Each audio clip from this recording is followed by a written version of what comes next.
Edward education में आपका स्वागत है। आज हम आपके लिए एक और महत्वपूर्ण डिस्कस करेंगे, महत्वपूर्ण क्वेश्चन पंचायती राज व्यवस्था। तो ये काफ़ी एग्जाम में आते हैं इससे रिलेटेड सवाल। तो आज का हमारा सवाल है कि पंचायती राज व्यवस्था को विस्तार से समझाइए, समझाते हुए इसके ऐतिहासिक पृष्ठभूमि पर प्रकाश डालिए। ठीक है। पंचायती राज व्यवस्था का सिंपल अर्थ होता है शक्ति का विकेंद्रीकरण करना। जैसे कि सेंटर के पास पावर होती है, स्टेट की पावर होती है, जो हमारा स्थानीय प्रशासन होता है उसमें कुछ शक्तियां देना हमारे इसका मकसद है। ठीक है। और यह मतलब 73वें संविधान संशोधन विधेयक द्वारा संविधान के भाग 9 जोड़ा गया, जिसमें पंचायती राज व्यवस्था की स्थापना की बात की गई है। और 24 अप्रैल को हम पंचायती राज दिवस मनाते हैं। ठीक है। ये है गांव में कहीं पंचायत हो रही है, तो ये उसकी एक फोटो है, आप देख सकते हैं।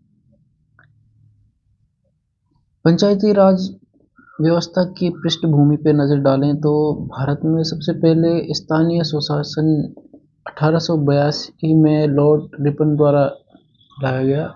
इसलिए लॉर्ड रिपन को स्थानीय स्वशासन का जनक भी कहा जाता है। और जो 1822 में आया था, इसे संस्थाओं का मैग्ना कार्टा भी कहा जाता है। 1919 में भारत शासन अधिनियम के तहत प्रांतों में दोहरे शासन की व्यवस्था की गई और स्थानीय स्वशासन को हस्तांतरित विषय की सूची में रखा गया। और 1935 के तहत इसे और व्यापक और सुदृढ़ बना दिया गया था। स्वतंत्रता के पश्चात सामुदायिक विकास कार्यक्रम और राष्ट्रीय विस्तार सेवा कार्यक्रम के अध्ययन के लिए एक समिति गठित की गई थी, जिसका नाम था बलवंत राय मेहता कमेटी। यह सन 1957 को इसने अपनी रिपोर्ट सौंपी, जिसमें इसने पंचायतों की त्रिस्तरीय व्यवस्था की बात सुझाव दिया था। त्रिस्तरीय में ग्राम स्तर, मध्यवर्ती स्तर और जिला स्तर का सुझाव पेश किया था इन्होंने। ठीक है। और सबसे पहली इसकी सिफारिशों को स्वीकार करते हुए सबसे पहली 2 अक्टूबर 1959 को राजस्थान के नागौर जिले में तत्कालीन प्रधानमंत्री जवाहरलाल नेहरू द्वारा देश की पहली त्रिस्तरीय पंचायत का गठन किया गया था। ठीक है। तो और 1993 में इसे संवैधानिक दर्जा दिया गया था 73वें और 74वें संविधान संशोधन के द्वारा। और ये इसका एक संरचना का स्तर है। जिला स्तर पर जिला परिषद होती है और मध्यवर्ती स्तर पंचायत समिति होती है, फिर ग्राम स्तर पर ग्राम पंचायत होती है। ठीक है। अब हम पंचायती राज व्यवस्था से संबंधित कुछ महत्वपूर्ण समितियों के बारे में देखेंगे। बलवंत राय मेहता समिति 1957, फिर अशोक मेहता समिति 1977, GVK राव समिति 1985, ML सिंघवी समिति 1986, एक थुमोन समिति हुई, गौडगल समिति हुई। ठीक है। आइए हम अब इस पे चर्चा करेंगे। 73वां संविधान संशोधन 1992 का।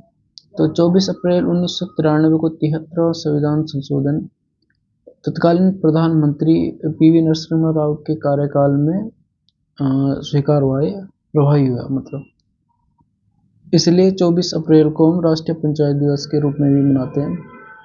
और इस संविधान संशोधन के द्वारा भारतीय संविधान में भाग 9 और 11वीं अनुसूची जोड़ी गई।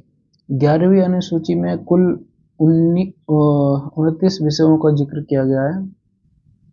तो पंचायती राज से संबंधित महत्वपूर्ण अनुच्छेद देखेंगे हम, जो भारतीय संविधान के भाग 9 में है। इसमें अनुच्छेद 243 में परिभाषाओं है, पंचायत की परिभाषा, और 243 के ए में ग्राम सभा है, 243 के बी में ग्राम पंचायतों का गठन की बात की गई है, और 243 के सी में पंचायतों की संरचना की बात की गई है। ठीक है। इसी प्रकार आप देख सकते हैं कि ई में पंचायतों का कार्यकाल, एफ में सदस्यों की अयोग्यताएं, आप इसी प्रकार इसको देख लें। मैं इम्पोर्टेंट आर्टिकल डिस्कस करूँ। एक ये है कि 243 के एच में पंचायतों को कर लगाने की शक्ति दी गई है।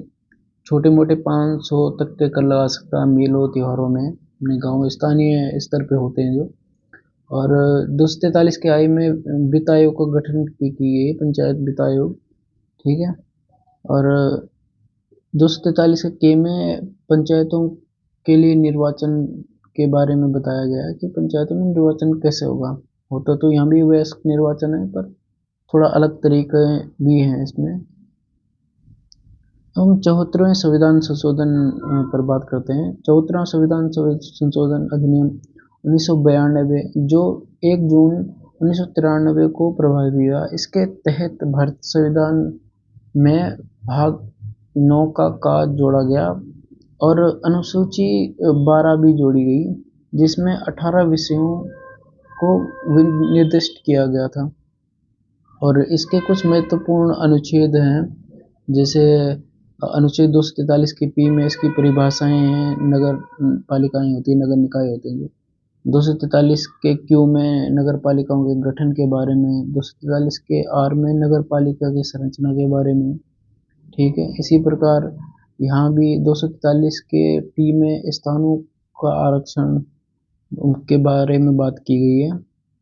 और ये कुछ जो एक और होता है इसमें सब भारतीय संविधान के भाग 9 के सी यानी गा, जिसमें कुछ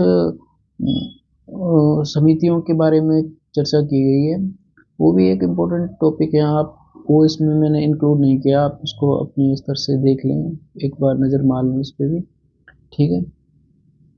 इसी प्रकार आप सभी का धन्यवाद इस वीडियो में बने रहने के लिए और वीडियो को पूरा देखने के लिए। ठीक।